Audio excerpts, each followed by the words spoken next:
Le soir du 9 novembre 2007, Johan et Émilie ne sont pas seuls sur cette route. Joachim et sa compagne Isabelle roulent eux aussi sur la départementale 9 entre Puiseux et Châtenay. Ils vont être les premiers témoins de l'accident. Il n'y avait personne, tout était assez sombre, jusqu'au moment où on a vu une grosse lumière sur la route et on s'est aperçu qu'il y avait une voiture qui brûlait sur le bas-côté. En fait, il y a un jeune homme qui est debout et je suppose une jeune fille au sol. Joachim s'approche d'Émilie. La jeune femme est sur le ventre, brûlée vive. Je prends mon téléphone portable et j'allume en fait ma lampe torche de mon portable. Mais je l'éteins tout de suite en fait. Parce que quand je vois l'état de la jeune fille...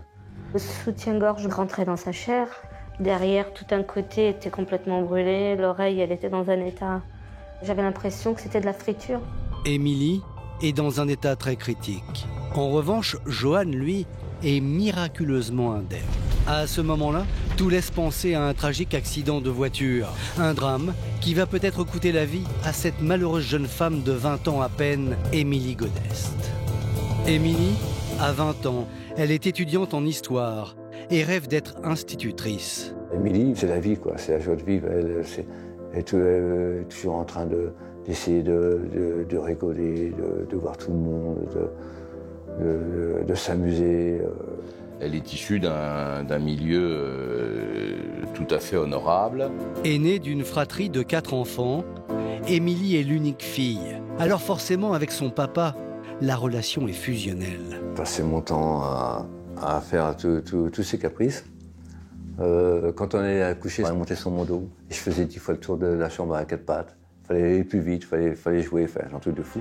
Seulement, ce bonheur familial va être brisé brutalement lorsque le père d'Émilie est prévenu à minuit, ce 9 novembre 2007, de l'accident dont sa fille vient d'être la victime. Lorsque Roger Godest arrive sur place, il comprend aussitôt la gravité de la situation. On l'a vu, elle nous paraissait consciente, parce qu'on a vu qu'elle parlait et tout. Mais bon, tout le monde était autour, ils nous ont interdit d'aller la voir. Le pronostic vital d'Émilie est sérieusement engagé. La partie supérieure des vêtements ont fondu.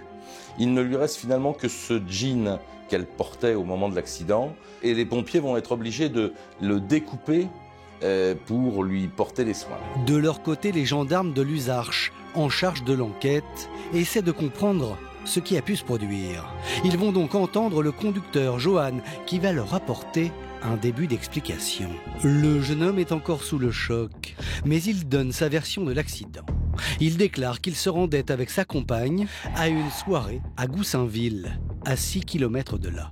J'ai vu un animal traverser de la droite vers la gauche et je donnais un coup de volant pour l'éviter tout simplement. Le jeune homme explique que sa voiture a alors quitté la route et qu'elle s'est encastrée dans un arbre sur le bas-côté.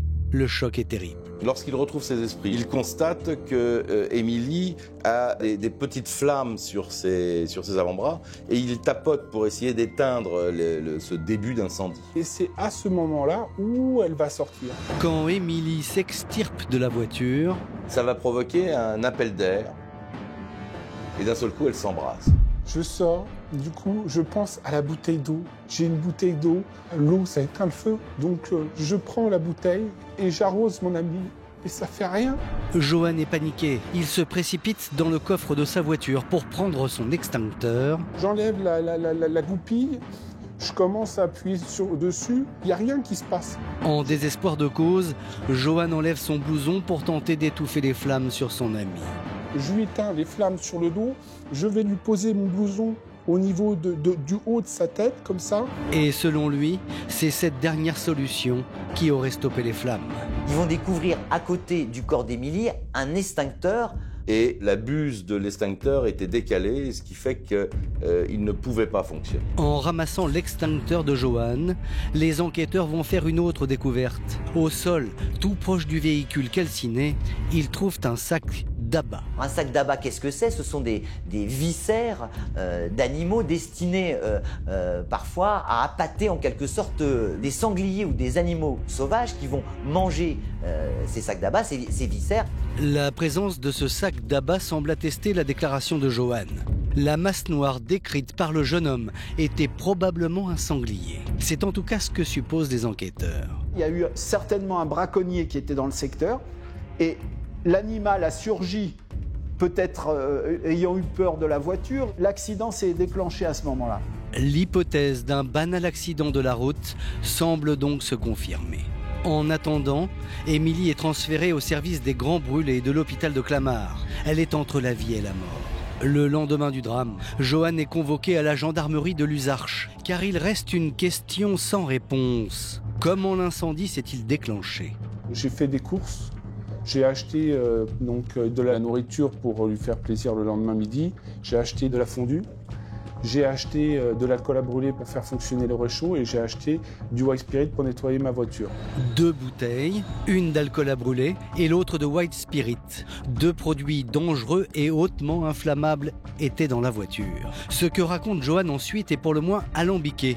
Et il expliquera aussi aux enquêteurs qu'à un moment donné, il va dévisser le bouchon d'une bouteille, celle de l'alcool à brûler, et l'autre, celle de White Spirit, pour apparemment vérifier quel est le contenu.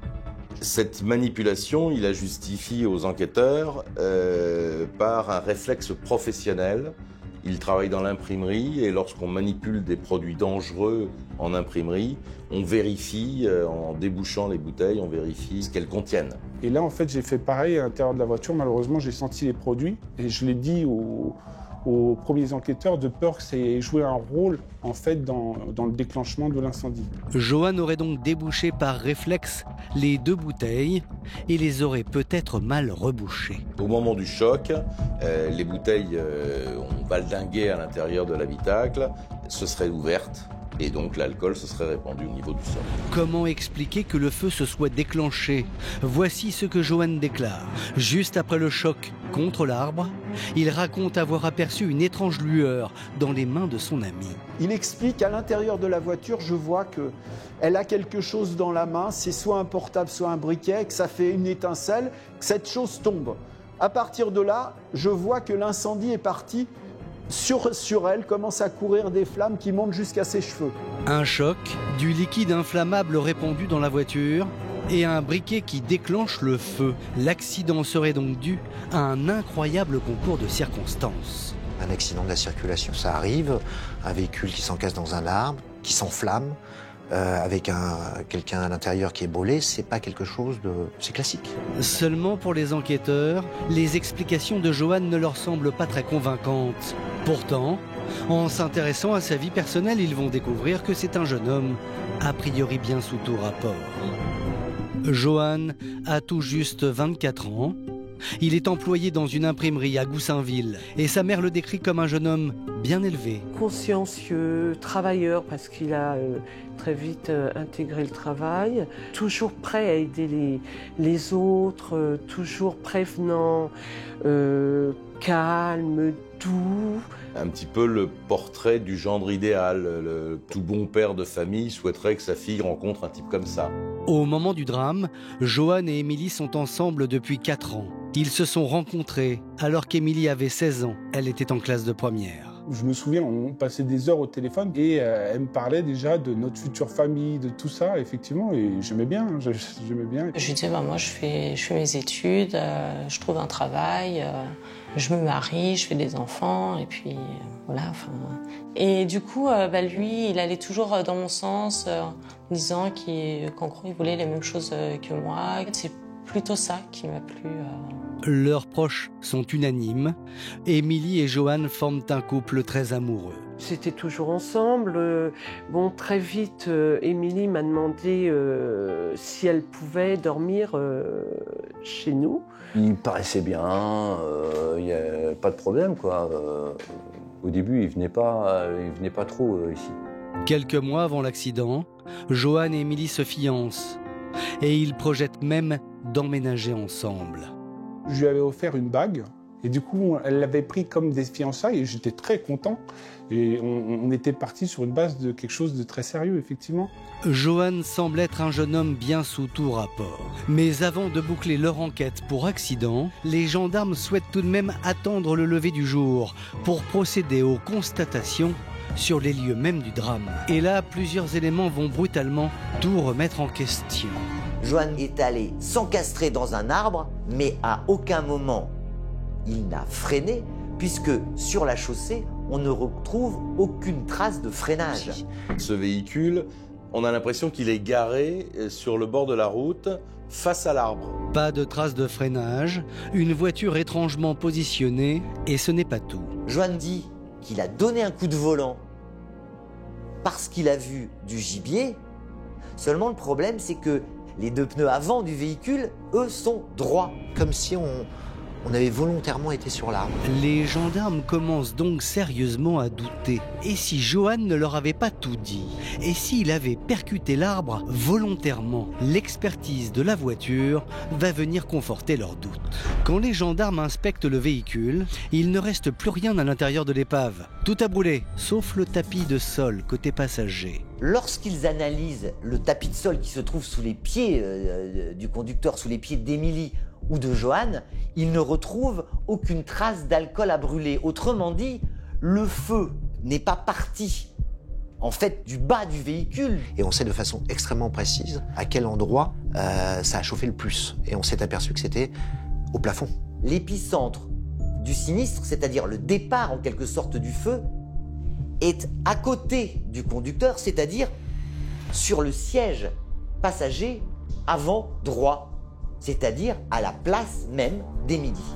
Contrairement aux déclarations de Johan, le feu ne serait donc pas parti du sol, mais du siège d'Émilie. Ils vont se rendre compte qu'elle a été brûlée à l'arrière du crâne, aux oreilles, dans le bas du dos, ou dans le haut du dos dans un premier temps. Si les bouteilles d'alcool étaient arrivées sur le tapis-sol et si l'incendie était parti du tapis-sol, c'est les jambes d'Émilie qui auraient été brûlées. Donc ça ne colle pas du tout avec la déclaration de Johan.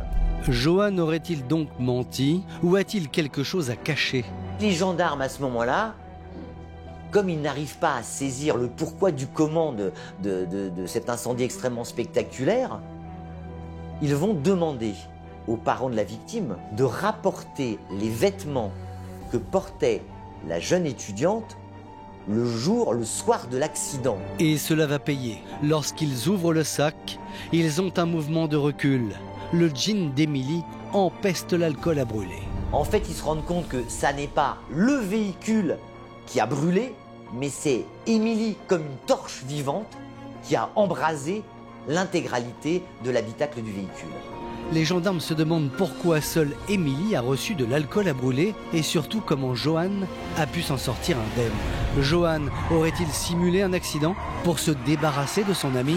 C'est la thèse que soutiennent les enquêteurs. Et pour eux, il est urgent d'entendre la jeune victime pour connaître sa version des faits. Après 5 semaines de coma artificiel, Émilie se réveille douloureusement. Je suis bandée de partout, je ne peux plus bouger, j'avais les mains bandées en moufle.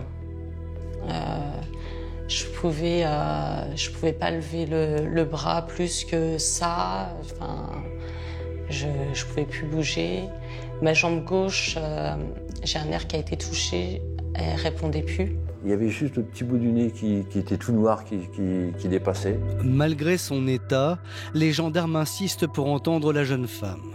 Et lors de cette première audition, Émilie va dire plutôt du bien de son compagnon, Johan.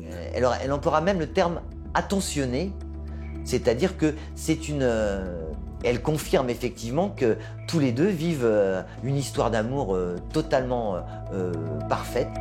Et concernant le soir de l'accident, Émilie raconte un scénario identique à celui de son petit ami. Je leur dis que j'ai vu une ombre. La jeune fille aurait donc bien vu un animal se mettre en travers de la route. Seulement, elle a beaucoup de mal à rassembler ses esprits. À peine sortie de son coma, sa mémoire semble quelque peu lui faire défaut.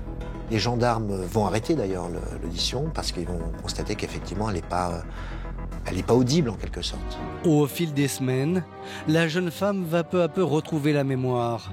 Pendant les premières semaines, donc quand j'étais encore intubée, je ne pouvais pas parler, lui venait tous les jours et tous les jours il me répétait sa version. Donc plusieurs fois par visite, j'avais le droit à l'animal qui traverse, au fait que j'allais être interrogée par la gendarmerie, qu'il fallait absolument que je dise la même chose que lui, parce que si il y avait le moindre détail qui ne collait pas avec ce que lui avait dit, il ne serait pas remboursé pour sa voiture par les assurances. Le problème en réalité, c'est que entre ses souvenirs et ce que déclare Johan, ça correspond pas. J'ai pas vu d'animal. C'est l'arbre que j'ai vu et j'ai pas vu d'animal traverser. À son tour, Émilie se demande si son compagnon n'a pas provoqué volontairement l'accident. Une fois, Percy il est arrivé et je lui ai dit, je suis bon, maintenant tu vas me dire ce qui s'est passé parce que il n'y a jamais eu d'animal. On m'avait déjà dit à l'hôpital de ne jamais lui parler de l'accident. Donc quand on me parlait de l'accident, je ne répondais pas aux questions, je ne voulais pas aller à l'encontre de ce qu'on m'avait dit. Elle était en période de soins, de reconstruction. Ça me pèse en fait, sa présence m'est insupportable. 6 mois après l'accident, au mois de juin 2008, Émilie décide de rompre avec son fiancé. Je me suis dit, qu'est-ce que j'ai fait qui a fait rompre en fait? Est-ce que j'ai dit un mot de travers? J'ai peut-être fait quelque chose sans m'en rendre compte et j'en suis désolé, mais qu'est-ce que j'ai fait?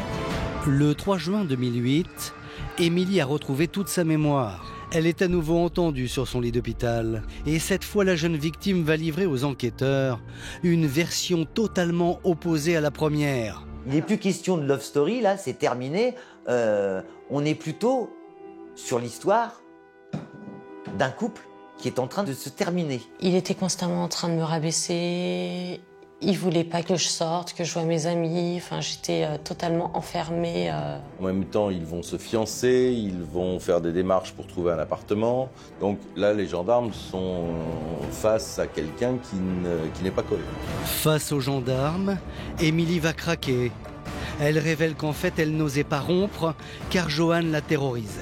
Preuve en est cette scène qui se serait produite un jour alors qu'ils étaient tous les deux en voiture. Le jeune homme aurait eu un comportement plus que dangereux. Une fois, suite à une dispute, il a accéléré en me disant qu'il savait où il allait nous foutre en l'air. Il est monté à plus de 180. Et donc du coup, j'ai eu tellement peur que j'ai joué la carte de l'apaisement en lui disant que bon non, je m'étais énervée pour rien, que je l'aimais, que après on s'est expliqué, j'ai réussi à le calmer et il m'a ramené chez moi. Émilie avoue que depuis bien longtemps, elle n'aimait plus Johan. L'histoire d'amour était finie et elle était tellement finie cette histoire d'amour, c'est que depuis quelque temps, Émilie a rencontré un autre garçon et qu'il se voit en cachette. Au début, c'était en tout bien tout honneur. On s'était rencontrés dans le train, on avait sympathisé, on prenait régulièrement le train ensemble. Et de fil en aiguille, il y a des sentiments qui sont apparus. Émilie Godest raconte que le soir du drame, le 9 novembre 2007, elle devait précisément passer la soirée avec ce garçon qu'elle devait rejoindre dans le centre de Goussainville. Je lui ai dit que c'était une soirée entre potes du lycée, qu'on se retrouvait entre potes et que les copains-copines n'étaient pas acceptés. Mais ce soir-là, Johan insiste lourdement pour accompagner Émilie à sa soirée. Et voici selon elle comment les faits se seraient déroulés. Je voyais qu'il prend le sens inverse. Et là, je lui ai dit, non, c'est dans l'autre sens, tu t'es trompé. Il fait non, mais je vais chercher ma carte vidéo club. Je fais non, tu fais demi-tour. Enfin, plusieurs fois, je lui ai dit. Johan habite à Puiseux en France, à 6 km de l'endroit où il se trouve. Je lui ai demandé plusieurs fois de faire demi-tour. À chaque intersection, je lui ai demandé de passer par un autre chemin pour rejoindre le centre-ville de Goussainville. À chaque fois, c'était non. Non seulement Johan prend la mauvaise direction, mais en plus, Émilie comprend qu'il s'apprête à emprunter une route qu'elle redoute particulièrement. Au début, je ne voyais pas où est-ce qu'il allait m'amener. Et quand j'ai vu la route, tout de suite, je lui ai dit non, pas cette route. La route en question, c'est cette départementale 9 au nord de Goussainville. Une amie de mon frère que je connaissais très bien depuis qu'elle était toute petite est décédée sur cette route. Elle avait peur de cette route, elle ne voulait pas prendre cette route. Ça faisait 2 ans qu'il la prenait plus, en tout cas en ma présence. Il était au courant. Donc ça relance une interrogation pour les gendarmes. Si Johan savait que sa compagne ne souhaitait pas prendre cette départementale, pourquoi l'a-t-il pris ce soir-là ? Selon Émilie, alors qu'elle est sur cette route maudite, elle se rend compte que Johan semble se diriger volontairement vers un arbre. Et elle se souvient aussi que quand elle a essayé de sortir du véhicule, en essayant d'ouvrir la portière avant droite, elle a eu du mal à l'ouvrir, ça s'en souvient. En fait, j'étais focalisée sur la poignée, je faisais attention à rien d'autre. Je sais même pas ce qu'il faisait lui à côté. À aucun moment, je me suis retournée vers lui, même ne serait-ce pour savoir comment il allait. Enfin, pour moi, il fallait que je sorte et que je fuis. Toujours selon Émilie, ce n'est qu'une fois sortie du véhicule qu'elle remarque qu'elle est en feu. Tout de suite, j'essaye d'éteindre, je vois que ça prend les cheveux, enfin, je sens que ça prend au niveau des cheveux, je cours, je traverse la route et puis après je me suis débattue pendant un bon moment avec les flammes sur le côté opposé de l'arme. Puis au moment où elle s'est écroulée, pensant que c'était fini, qu'elle allait mourir d'épuisement, elle était fatiguée, et elle se souvient qu'elle avait pratiquement plus de flammes. Seulement pour Émilie, le calvaire est loin d'être terminé. Émilie est persuadée que son compagnon Johan a volontairement foncé dans l'arbre. Quand je suis au sol, je sens qu'on m'entoure la tête, uniquement la tête en fin de compte, et qu'on appuie sur mon visage. Je pouvais plus respirer, là, je suffoquais, là, je me suis dit, non mais là, c'est pas fini en fait, il m'achève. Contrairement aux déclarations de Johan, qui affirme avoir essayé d'éteindre les flammes avec son blouson, Émilie révèle que le jeune homme aurait en fait essayé de la tuer. Au terme de sa déposition, la jeune femme porte plainte pour tentative d'assassinat contre son ex-fiancé. La guerre entre les deux anciens amoureux est alors déclarée. La plainte d'Émilie fait basculer l'affaire. Une enquête est ouverte pour tentative d'assassinat. Les gendarmes vérifient les déclarations d'Émilie et auditionnent les proches de la jeune femme. Tous dressent le portrait d'un ex-fiancé jaloux et possessif, à commencer par Héloïse, une ancienne collègue d'Émilie. Il la surveille tout le temps parce qu'il venait aussi dans le magasin quand elle travaillait. Il faisait des allers-retours, mais des fois pendant toute une journée entière. Il passait devant sa caisse, il l'appelait tout le temps, c'était ingérable. Il m'avait même demandé, carrément ouvertement d'ailleurs. Et un jour, il m'a dit, mais vous pensez qu'Émilie, il n'y a pas de problème vous pensez pas qu'elle m'a trompé, quoi. Elle savait plus du tout comment faire, elle savait plus du tout comment s'en sortir. C'était l'angoisse. Le soir, quand on terminait, il venait la chercher. Elle n'avait pas envie de le voir. C'était particulier. Il était jaloux, mais pas plus ni moins que quelqu'un d'amoureux. Ces éléments sont devenus des éléments très suspects qui alimentent une accusation qui n'a aucun sens. En tout cas, les gendarmes ne vont pas tarder à découvrir un autre élément à charge contre le compagnon. Et c'est l'examen de la téléphonie qui va leur révéler. La veille des faits, les enquêteurs s'aperçoivent que le téléphone du jeune homme borne à un endroit inhabituel. Johan se trouve à côté de la gare de Goussainville. Et ce qui intrigue les gendarmes, c'est que ce matin-là, Émilie devait justement retrouver son nouveau petit ami pour prendre son train avec lui. J'arrive à la gare, comme tous les jours où j'avais cours. Et il était là, et en fait, quand on s'est vu, quand on s'est embrassé sur le quai. Si Johan était à quelques mètres d'Émilie, est-il possible qu'il ait aperçu ce baiser ?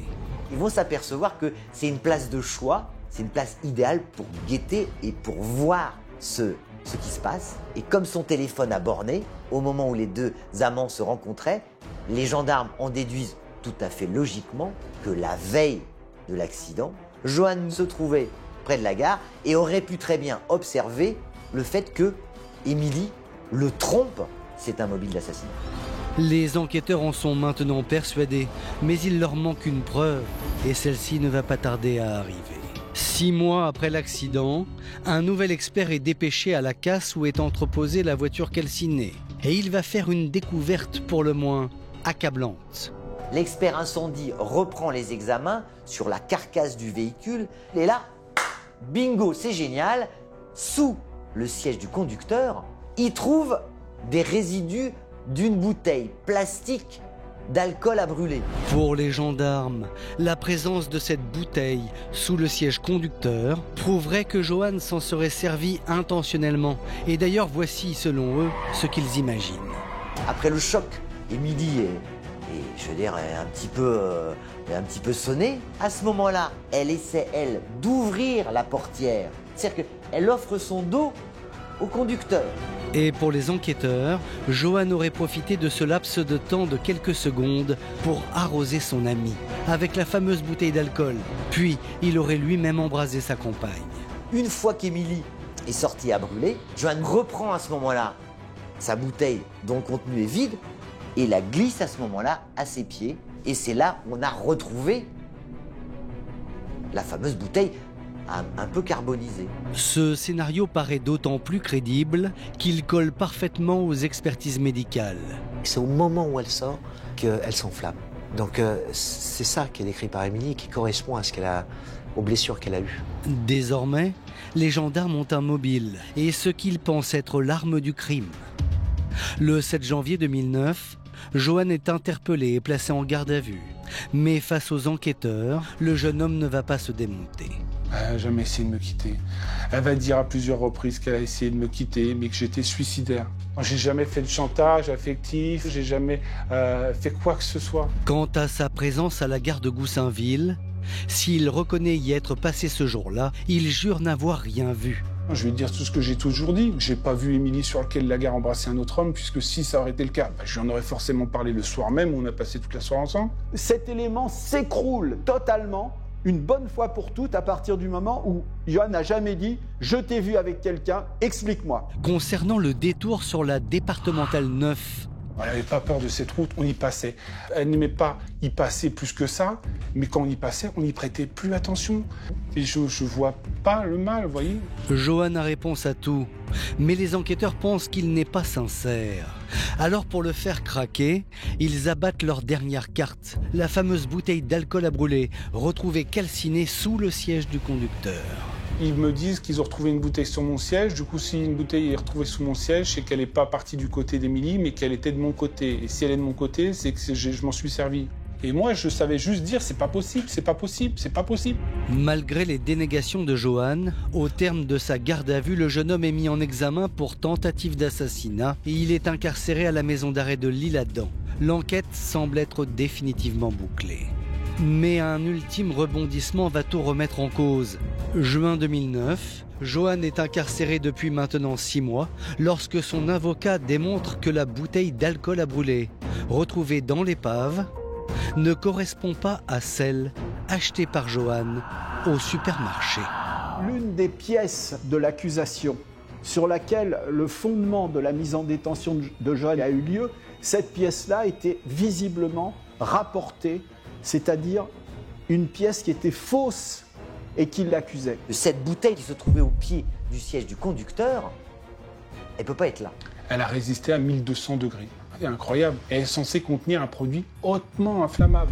Les gendarmes et les pompiers sont intervenus dans le véhicule qui est calciné. Eux, la fameuse bouteille là, ils la trouvent pas. Et puis il y a un élément indiscutable qui ne colle pas. La bouteille achetée par Johan le soir de l'accident aurait été une bouteille munie d'un bouchon vert. La bouteille d'alcool à brûler, d'après le travail qu'a fait la défense, aurait un bouchon de couleur verte. D'accord ?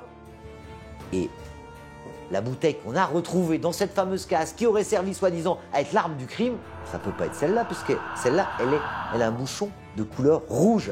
En attendant, l'avocat de Johan porte plainte contre X pour falsification de preuves. Le jeune homme est immédiatement libéré.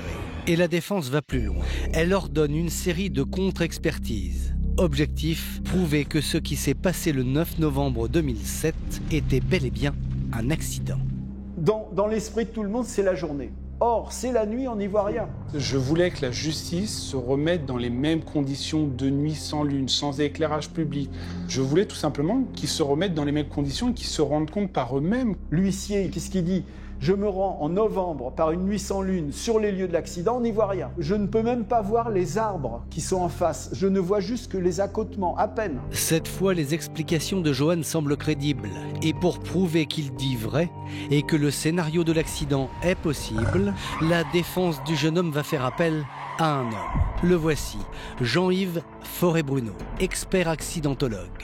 Lors du choc, la voiture de Johan a pivoté et la bouteille d'alcool à brûler posée sur le siège arrière a été projeté en avant. Quand c'est un choc plutôt à gauche, la voiture va pivoter à droite. Donc pendant cette phase de pivotement, la bouteille continue sa trajectoire et va donc taper plus vers la droite au niveau du tableau de bord. Et pour un angle de 10 degrés, il va taper près de 15 cm à droite. Ce serait donc le choc qui aurait dévié la trajectoire de la bouteille d'alcool à brûler. Elle arrive à 40 à l'heure sur la tablette de bord. Et lors d'un choc, ça a été prouvé par les constats d'huissier, quand la bouteille tombe, elle s'ouvre sur une dizaine de centimètres. Et donc penché en avant de 30 degrés par exemple, on se retrouve avec de l'alcool qui va venir au niveau de la tête et puis au niveau du dos, ce qui peut expliquer effectivement les brûlures qu'elle a eues principalement au niveau du dos. Pour la défense, le scénario est limpide. Johan aurait bien vu une masse sombre ce soir-là, un animal attiré par les sacs de viscères trouvés sur le bord de la route. En essayant de l'éviter, il va alors percuter un arbre. La bouteille placée à l'arrière est projetée sur le tableau de bord et se fend, libérant ainsi son contenu sur la passagère. Dans un milieu confiné, s'il y a des produits inflammables qui se répandent, ça crée une atmosphère explosive. Est-ce que c'est un briquet? Est-ce que c'est un portable? Est-ce que c'est de l'électricité statique qui s'est déchargée au moment où elle a touché la portière et elle aurait donc déclenché l'inflammation de vapeur d'alcool? C'est parti comme ça. Pour Johan, toute cette histoire n'est en réalité qu'un malheureux concours de circonstances. Et c'est cette théorie qui va finalement convaincre le dernier juge d'instruction en charge du dossier. Le 5 janvier 2017, au terme de 10 ans d'instruction, la défense de Johan remporte une première bataille. Le juge d'instruction saisi de l'affaire ordonne un non-lieu. Il n'y a pas de certitude, de preuve qui démontre qu'on peut dire aujourd'hui, après une décennie, voici comment Johan a fait pour la magistrate qui a refait toute l'enquête. Il n'y a pas de preuve de charge grave et concordante suffisante pour accuser Johan d'avoir tenté d'assassiner Émilie, sa petite amie. Au lendemain de cette décision, le parquet décide de faire appel. Pour le procureur, le scénario de Johan ne tient pas. Trop de coïncidences entourent cet accident. Quelque part, il a vraiment pas de chance. Il y a un espèce de concours de circonstances qui fait que, paf, ça tombe sur lui. On découvre qu'il est jaloux, on découvre qu'il épie Émilie, on découvre qu'il a un accident sur une route qu'il ne doit pas emprunter, pas de bol, et il emprunte cette route, qu'il percute un arbre, que la bouteille d'alcool à brûler aurait, par une espèce de saut serait tombée sur Émilie. Il n'a vraiment pas de chance, à moins que ça soit la théorie du complot. Ce drame est-il un malheureux concours de circonstances ? Ou est-ce au contraire une tentative d'assassinat? La justice devrait trancher dans les mois qui viennent cette question. En attendant le procès, Émilie, elle, tente de se reconstruire. Elle a une force, elle veut vraiment vivre. Elle nous a dit, avec tout ce qu'ils ont fait pour me sauver, si c'est pour m'enfermer, si c'est pour pas vivre, ça sert à rien. Aujourd'hui, je me dis, j'ai réussi à combattre les brûlures, parce que bon, les cicatrices, elles sont là. Elles sont toujours là. Mais quelque part, j'ai quand même réussi à les combattre en réussissant une vie sociale, une vie professionnelle, enfin, mes études. Et puis, en ayant trouvé quelque part une force que j'avais pas à ce moment-là, enfin, à l'époque. Le procès de l'affaire Émilie Godest est prévu en 2019 devant la cour d'assises de Pontoise.